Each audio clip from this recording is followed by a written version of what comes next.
요한복음 21장 20절에서 22절 말씀을 통해서 너는 나를 따르라, 이런 제목으로 오늘 또 은혜 주시기를 사모합니다. 이제 매일 마커스 찬양을 보면서 이제 우리 부부가 이제 밤마다 영상으로 찬양하고 또 다른 목사님 말씀도 듣고 하는데, 지난 주간에는 어느 다른 목사님이 오셔서 말씀을 전하고 축도 전에 한마디를 하시는데, 자기가 중학교 때 친구를 전도했는데 그 친구랑 같이 목사가 됐고 또 외국 유학을 다녀왔고 함께 부목사 하다가 그 친구가 최근에 이제 어느 좋은 교회 청빙을 받아서 단독 목회를 나갔다는 거예요. 근데 그러니까 이제 주변에서 야, 너는 언제 나가냐? 그냥 열심히 재밌게 부목사 생활 잘 하다가 자꾸 그 질문을 받고 자기도 그 친구 생각하다 보니까 막 비교가 되더라는 거예요. 왜 나는 청빙을 아직 못 받고 있지? 왜 나는 다른 교회 아직 단독 못 하고 있지? 어느 순간 이제 계속 자기와 친구를 비교하고 있는 자기의 모습을 발견했다.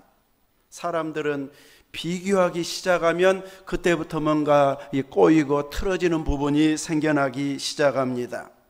꽤 괜찮게 살고 있다고 자부하고 있고 나름 행복하다고 생각하고 살고 있는데, 동창회 갔다 오면 달라지고 누구 만나고 오면 달라지고 어느 집 잘 새로 꾸민 집 갔다 오면 막 속이 상해지고, 이렇게 일상이 흐트러져 버리는 경우가 생겨나게 되고 자꾸 이제 그것이 눈에 밟혀가지고 내 것이 만족이 안 돼 버리는 경우가 많이 있습니다.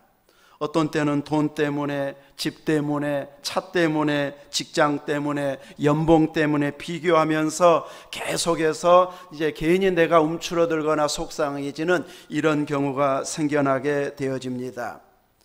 어르신들은 누가 자기 자녀들 자랑하면 듣기 좋던가요?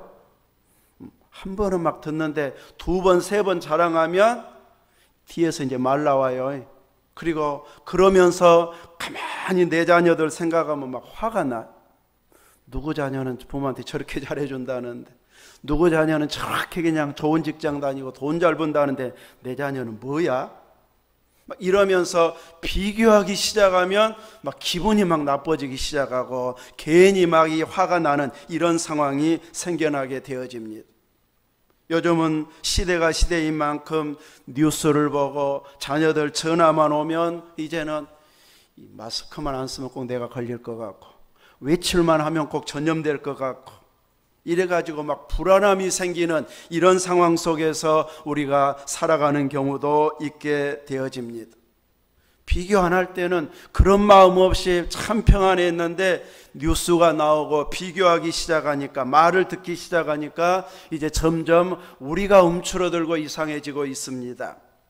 뉴스에 나온 만큼 조심은 해야 되지만 우리 믿음의 사람들은 세상이 그렇게 조심해야 될 상황이지만 내 중심, 내 마음은 예수님 때문에 참 평안하다.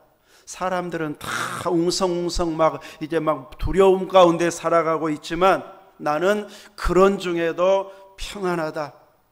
풍랑 중에 있는 제자들 당연히 겁먹고 무서워하는 것이 당연한데 예수님은 그런 제자들을 책망하고 있습니다. 그 상황에서도 평안을 유지해야 제자답다는 것이죠. 어떤 사람들은 별로 관심 안 가져도 줘도 될 것 같은데 자꾸 이것저것 코치코치 캐묻는 사람들이 있습니다. 그리고 듣고 나서는 또 이 사람 저 사람에게 말하고 다니는 사람들, 말 좋아하는 사람들이 있습니다.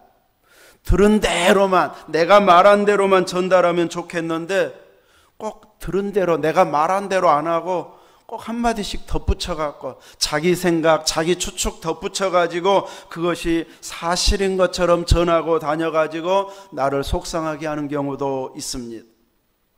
누군가의 말을 그대로 듣고 전달하기는 결코 쉽지가 않습니다. 똑같이 전한다는 것은 내 기억력에 한계가 있고 말 표현에도 한계가 있기 때문에 정확하게 전달하기가 쉽지가 않습니다. 내가 보았다, 내가 들었다 해도 100% 믿을 거리가 못 되는 것이 대부분입니다. 그래서 다른 사람이 전달해 준 이야기에 대해서는 100% 신뢰하기보다는 마음에만 두고 또 다른 사람에게 전달해야 할 상황일 때는 한 번 더 알아보고 전달할 만큼 세심한 주의가 우리에게 필요할 것입니다. 예수님께서 부활 후에 제자들을 만나기 위해서 이제 갈릴리 호수에 가게 되어집니다. 마태복음 28장에 보면 부활의 주님을 만나러 갔던 여인들에게 천사가 예수님을 전달해 주면서 이제 그가 죽은 자 가운데서 살아나신 사실을 제자들에게 빨리 알려라. 그리고 너희보다 먼저 갈릴리로 가시나니 거기서 나를 보리라. 이렇게 주님이 말씀하셨다고 전달해 달라고 여인들에게 이야기합니다. 마태복음에서는 갈릴리로, 요한복음 21장에서는 디베랴로, 이제 하도 갈릴리의 호수가 크기 때문에 바다라고도 불리고 각 마을의 입장에서 이름을 다르게 이렇게 불리어지기도 합니다. 그때 약속했던 약속대로 예수님께서는 그 호수에 먼저 제자들보다 와 계셨습니다. 한번 약속하신 것을 그대로 지키시는 예수님이신데 제자들은 그 예수님의 말씀을 기억하고 예수님 만나기 위해서 갈릴리 호수에 온 것은 아니었습니다. 부활하신 주님을 만나기는 만났는데 전국 상황이 영 이상하게 돌아가고 자기들이 힘을 펴가지고 전도할 상황도 아니고 떳떳하게 제자라고 내세우고 다닐 만한 그런 지금 정치적인 상황도 아니고 예수님도 없이 뭔가 지금 활동할 만한 그런 상황도 아니다 보니까 베드로가 나는 고기나 잡으러 갈란다. 그러니까 몇몇 제자들도 나도 하고 지금 그래서 갈릴리 호수에 지금 고기 잡으러 오게 된 것이지, 맞아, 예수님이 천사를 통해서 갈릴리 바다에서 만나자고 했으니까 예수님 보기 위해서 우리 가자 이랬으면 정말 믿음 좋은 상황인데 예수님은 이것까지 감안해서 거기에서 만나겠다 했고 제자들은 그냥 낙심해가지고 고기나 잡아볼까 하는 상황으로 왔는데 거기에서 예수님을 만나게 되어집니다. 고기 153마리 고기를 잡고 예수님은 숯불에 고기를 구워서 제자들에게 나누어 주고 있습니다. 그리고 나서 제자들을 다시 파송하는, 베드로에게 제사명을 주시는 이런 장면의 말씀이 오늘 요한복음 21장에 나와 있습니다. 예수님께서 다시 내 일을 해라, 내 양을 먹이라, 내 양을 치라 이렇게 말씀하면 다 도망갔고 베드로는 예수님 모른다고 부인했고 이런데 예수님께서 내 양을 먹이라고 하면 여러분 같으면 어떻게 대답하실랍니까? 아이고 감사합니다, 나 같은 거 써주셔서 감사합니다 이런 말이 바로 나오겠습니까? 염치 없어갖고 도망간 내가 뭔 주님 일 한다고 하겠어? 주님 모른다고 내가 부인까지 해버렸는데 내가 어떻게 주님 일 하겠습니까? 나 못하겠습니다. 이렇게 포기할 만한 상황인데 주님이 포기를 안 합니다. 제자들은 낙심하고 포기가 되어져서 고기나 잡으란다고 왔는데 주님은 포기하시지 않습니다. 기어이 끌어들여 가지고 다시 그 일을 하게 만드시는 분이 우리가 믿는 주님이십니다. 나는 섬기기도 싫고 일하기도 싫고 교회 다니기도 싫고 다 포기하고 싶어질 때가 생기는데 주님은 절대 여러분을 포기하시지 않습니다. 기어이 찾아와 가지고 베드로가 주님 사랑하는 줄 주님이 아십니다. 고백하도록 만드시고 주의 일을 하게 만드시는 주님이십니다. 그 주님의 고집을 꺾을 사람이 없습니다. 그러니 제가 순종하겠습니다. 빨리 고백할수록 주님 앞에 빨리 시간 단축하는 것이고 제대로 남은 삶 주님을 위해서 헌신할 수 있는 것이지, 버티면 버틸수록 주님은 계속해서 또 찾아서 네가 해라 네가 해라 계속해서 말씀하실 것입니다. 3번이나 예수님을 모른다고 부인했던 베드로를 향해서 세 번이나 예수님은 요한의 아들 시몬아, 네가 이 사람들보다 나를 더 사랑하느냐 묻고, 베드로가 대답했을 때 내 양을 먹이라, 내 양을 치라고 말씀하시고 나서는 이제 네가 젊어서는 스스로 띠뛰고 원하는 곳으로 다녔거니와 늙어서는 내 팔을 벌리리니 남이 내게 띠띠우고 원하지 않는 곳으로 데려가리라 말씀해 주십니다. 팔을 벌린다는 것은 예수님의 십자가를 떠올리게 하는 것이고, 네가 원해서가 아니고 남이 네 팔을 벌릴 것이다 해서 베드로도 예수님과 같은 이런 죽음을 맞이할 것임을 암시해 주고 있습니다. 그럴지라도 너는 내 양을 치고 내가 원하는 그 일을 끝까지 감당해야 된다고 사명을 주면서 양무리를 부탁하고 있습니다.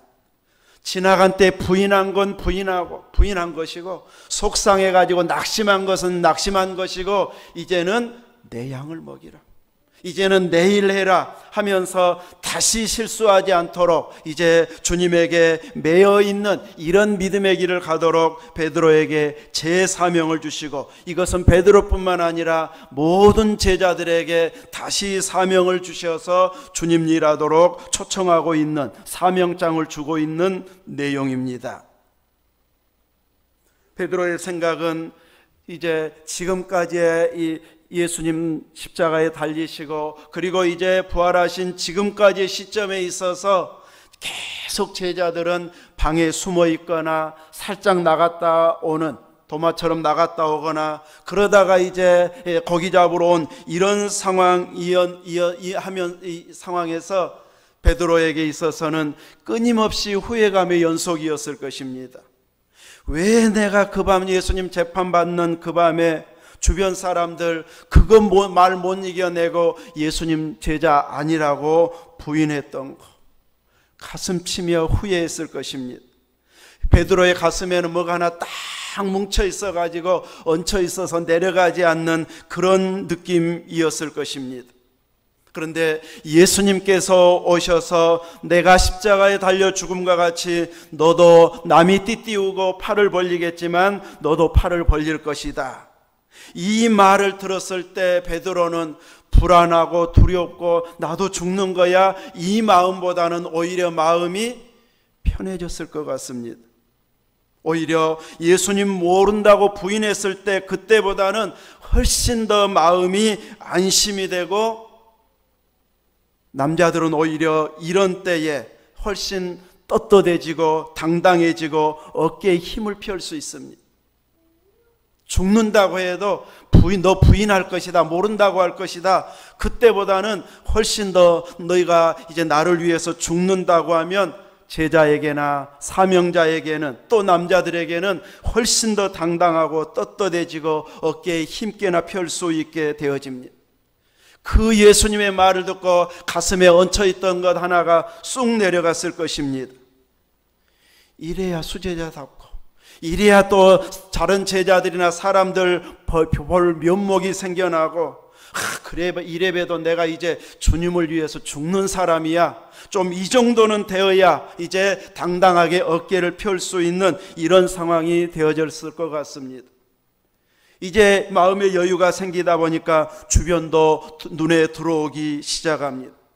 주변을 둘러보니 이 만찬석상에서 예수님 품에 의지했던, 사랑받았던 제자 요한이 눈에 띕니다. 자기에 대해서 이야기해 준 예수님에게 묻습니다. 주님의 사랑받는 저 제자는 어떻게 됩니까?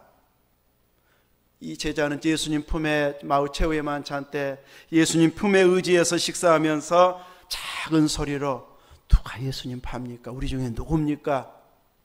모든 제자들이 다 듣기는 안 했을 것 같아요. 가룟 유다에게 네 할 일 하라 하고 또 네가 말했느니라 하고 예수님 말한 걸 다른 제자들이 눈치채지 못한 거 보면 큰 소리로 대화하는 것은 아니었을 것 같고, 작은 소리로 물었을 때 예수님은 이 떡을, 이 빵을 집는 자가 그다 이렇게 말해 주었을 터인데, 이제 바로 이 친구가 어떻게 될까? 같은 동네 사람이고 같은 어부였고 함께 제자 되었던 이 친구 충분하게 궁금해할 만합니다. 나는 순교자가 된다는데 이 제자는 어떻게 될까 궁금해서 주님, 이 사람은 어떻게 되겠사옵나이까? 예수님은 요한의 미래에 대해서 훤히 아시는 분일까요? 앞으로 일은 모를까요? 훤히 아시는 분이십니다. 그런데도 불구하고 예수님은 베드로의 질문에 대해서, 요한의 앞날이 어떻게 되어질지에 대해서 한마디도 언급해 주시지 않습니다. 욥기를 처음부터 끝까지 읽어도 욥에게 하나님께서 네가 왜 고난당하는 줄 아느냐고 설명해 주셨습니까? 끝까지 하나님께서는 욥이 왜 고난당했는지 설명을 해 주시지 않습니다. 38장부터 하나님이 이제 등장하셔서 네가 하나님이 어떤 분인 줄 아느냐 하면서 하나님이 어떤 분인지, 전체의 모든 움직임이 어떻게 되는지 계속 질문만 하고 있지 욥이 왜 고난당했는지에 대해서 설명해 주지 않습니다. 끝나고 욥을 친구들보다도 인정해주고 그의 말년에 갑절의 복을 주심으로 인해서 하나님께서 그를 인정해 주신다는 것은 보여주지만 네가 왜 고난당하는 줄 내가 말해주마 하고 자세하게 설명해 주지 않습니다. 요셉도 살아가는 동안에 내가 왜 이런 고난을 당해야 하는지 하나님은 말씀해 주시지 않습니다. 본인이 돌아가는 거 딱 보고 이래서였구나 하고 본인이 깨달은 것이지 하나님께서 자세하게 설명해 주시지 않습니다. 내가 왜 이 고생하지 하고 여러분이 아무리 물어봐도 하나님은 자세하게 설명 안 해 주실지도 모릅니다. 우리 스스로가 말씀을 깨닫고 은혜를 체험하고 기도 응답 받으면서 이래서였군요. 본인이 깨달아져 가지고 감격하는 것이지 내가 왜 이 고생해야 됩니까? 아무리 물어도 자세하게 설명해 주시지 않습니다. 오히려 요한에 대해서 궁금해하는 이 베드로를 향해서 어떻게 말씀합니까? 내가 올 때까지 그를 머물게 할지라도 네게 무슨 상관이냐? 너는 나를 따르라 하십니다. 궁금해할 만하고 가까운 사람이기 때문에 알아보고 싶을 만한 사람인데도 불구하고 예수님은 너하고 뭔 상관이냐? 너는 나를 따르라. 나에게만 집중해라. 주님은 이렇게 말씀하고 있습니다. 그렇게 가까운 사람이라 할지라도 요한에 대해서 네가 관심 가질 일이 아니고 네가 집중해야 할 일은 나다. 나를 따르는 일이다. 이렇게 주님은 말씀하고 있습니다. 우리들은 베드로처럼 주님께 집중하기보다는 얼마나 많은 주변 것들에 많이 관심 갖고 궁금해하는지 모릅니다. 근데 예수님은 너하고 무슨 상관이냐 이렇게 말씀하시면서 너는 나를 따르라. 나를 따르는 것, 이것이 네가 집중해야 할 일이다. 이렇게 말씀하고 있습니다. 네가 늙어서는 네 팔을 벌리리니 남이 내게 띠띠우고 원하지 않는 곳으로 데려가리라. 이렇게 말씀했다고 해서 가만히 있어도 이런 믿음, 순교의 믿음이 베드로에게 유지되어지는 것 아닙니다. 네가 3번 나를 모른다고 부인할 것이라 했을 때 베드로는 장담했습니다. 죽을지언정 주님 부인하지 않겠다고 했고 그렇게 답할 수 있을 것 같았습니다. 그 정도의 용기를 보이기도 했습니다. 잡으러 온 그 대제사장의 종 말고를 칼로 길을 칠 만큼 용감함도 보였습니다. 다 도망갔는데 예수님 재판하는 자리 조금이라도 가까이 가려고 더 가까운 데까지 나아갔던 베드로였습니다. 그런데 너도 그 제자지 하고 물으니까 순간 모른다고 부인해 버렸습니다. 죽을 각오도 되어 있었는데 막상 그 상황이 되니까 모른다고 부인할 만큼 우리 인간은 나약한 존재입니다. 아무리 장담해도 장담한 만큼 끝까지 가기가 쉽지 않은 것이 우리 인간의 모습입니다. 막상 재판의 현장에 와보니까 예수님이 사로잡히지도 않고 빌라도 총독주미 하면서 그냥 물리쳐버릴 만큼 기적을 행해 주어야 나도 제자입니다 하고 당당할 수 있는데 한마디도 이렇게 대답도 잘 안 하시고 이제 기적도 행하시지도 않고 이제 십자가에 딱 처형될 만한 그런 상황으로 가버리니까 이제 내가 더 불리해지겠다 싶으니까 부인하고 있습니다. 이 모습이 사람의 모습입니다. 장담했던 인간의 모습이고 죄 아래에 있는 육신을 지니고 있는 인간의 모습이기도 합니다. 이런 실수를 반복하지 않기 위해서는 예수님 십자가에 집중하는 일 외에는 다른 길이 없습니다. 그래서 예수님은 그 주님이 말씀해 주신 죽음을 맞이할 믿음이 되기 위해서 온 힘을 다해서 예수님께 집중해야 된다. 심지어 그 가까운 요한에 대한 관심도 내려놓고 너는 나를 따르라. 이래야 이전의 실수를 반복하지 않을 수 있다는 것을 말씀해 주고 있는 것이 됩니다. 우리는 찰나의 순간이라도 주님 외에 다른 것에 집중하면 미끄러지고 넘어지게 되어 있습니다. 그 짧은 순간에도 우리는 오직 예수님에게 집중하는 이런 믿음이 되어져야 주님이 우리에게 말씀하신 그대로의 신앙을 유지해 갈 수 있게 되어집니다. 자기 신앙 점점 떨어지고 있고 옛날 같지 않고 죽어져 가고 있는데 자기 신앙 회복에는 관심 없고 교회가 어떠니 목회자가 어떠니 성도들 어떠니 한국교회가 어떠니 딴 데만 관심 갖고 있고 자기 회개하고 회복하는 데 열심 내지 않는다면 우리는 주님에게 책망받게 되어질 것입니다.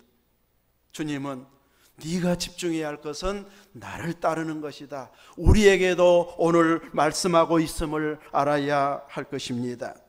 우리 믿음의 사람들의 관심의 1순위는 누가 되어야 될까요? 우리의 1순위, 관심의 1순위는 누구여야 돼요? 예수님이어야 돼요. 십자가여야 됩니다. 그 다음에 2순위는요? 내 건강. 3순위는 일, 4순위는 자녀. 그래야 될까요? 그러면 2순위, 3순위, 4순위한테 1순위 딱 밀려버립니다.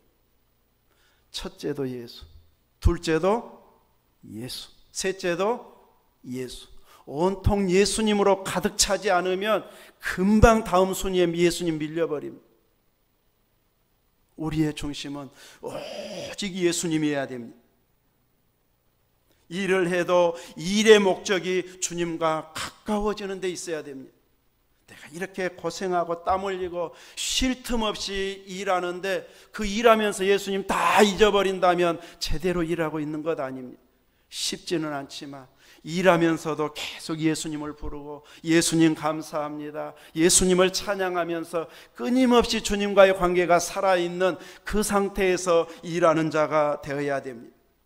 누군가와 약속을 해도 주님과 더 가까워지는 쪽으로 약속을 하고 활동하는 자가 되어야 됩니다. 직장을 다니고 일을 하는 그런 상황 속에서도 주님이 내 일하는 모습을 보면서 흐뭇한 미소를 지을 그럴 상황이 연상될 만큼 주님께 집중하면서 직장일 또 일하는 모습을 보이고 있어야 됩니다. 주님은 여러분의 돈에, 여러분의 월급에, 여러분의 연봉에 관심이 많을까요? 돈 많다고 혹은 적다고 즐거워하고 속상해하는 것보다 너는 나를 따르라. 주님은 내가 막 힘들어하고 좋아하는 그것보다도 나를 따르라고 말씀하고 있음을 알아야 할 것입니다. 그런데 우리 주님은 여러분과 저와 주님과의 관계 속에서 항상 1순위일까요? 가만히 말씀을 준비하면서 생각해 보니까 주님은 어떤 때는 TV 드라마에게 밀려버리고 어떤 때는 주님이 쇼핑몰에 밀려버리고 어떤 때는 유튜브에 밀리고 어떤 때는 일에 밀리고 누구에게는 핸드폰에 밀리고 동네 사람에게 밀리고 계속 주님 밀리는 존재가 돼야 되겠습니까? 요한은 내가 올 때까지 그를 머물게 할지라도 너와 무슨 상관이냐, 너는 나를 따르라. 베드로에게 했던 그 말을 우리가 새겨야 할 말씀인 것을 알아야 할 것입니다. 사람들은 그 말을 듣고 제자들만 있었는데 이제 요한은 안 죽는데 이러고 사람들이 막 이야기하고 다녔습니다.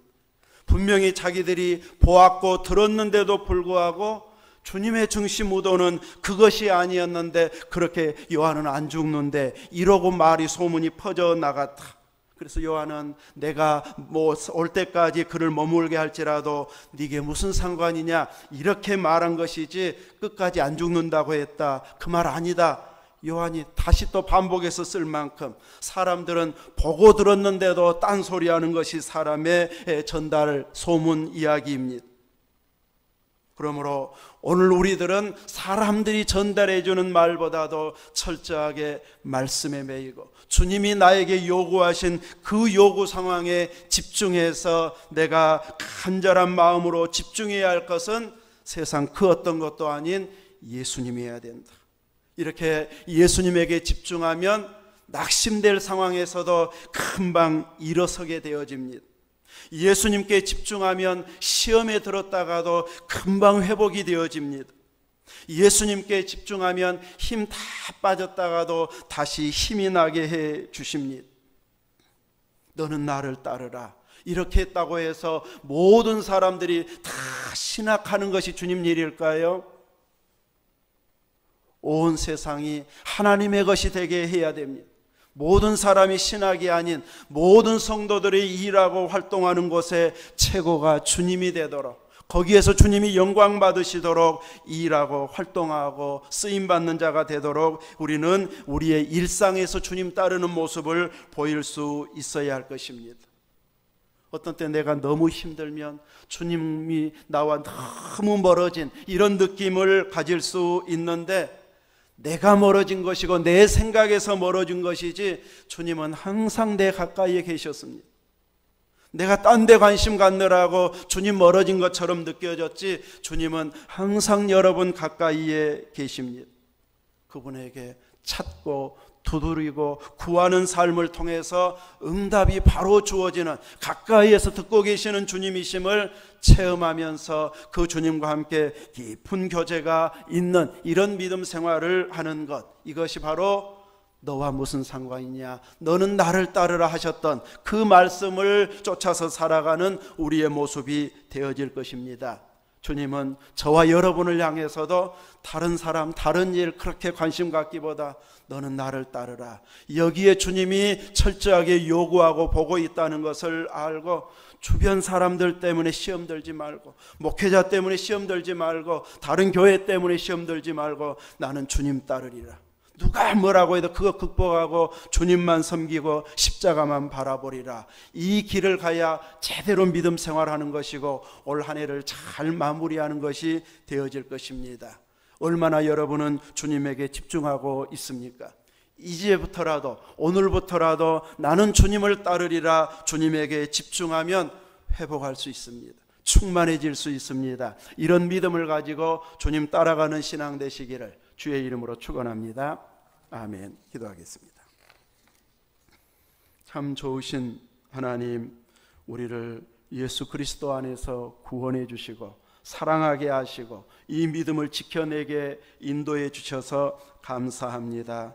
주어진 여건과 환경 속에서 끊임없이 감사의 고백과 주님을 높이는 우리 모두의 일상의 삶이 되도록 충만한 믿음, 주님 따르는 믿음 주옵소서. 예수님 이름으로 기도하옵나이다. 아멘.